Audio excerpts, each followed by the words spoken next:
How? Well, I took out a piece of paper and I wrote it down. Did you involve anyone else? No, I mean, I knew what all the options were, really. It was a question of either missing the close, or dropping the prep, or getting the help we needed to make sure we did both. What exactly were you trying to show them, Paige?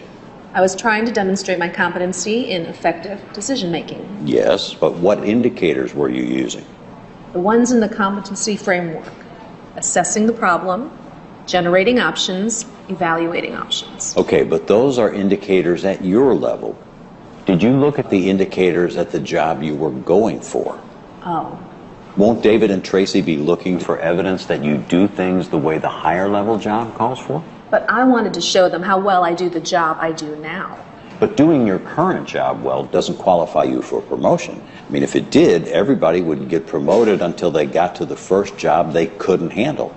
It would be a disaster. But I don't have any experience at the higher level. Right.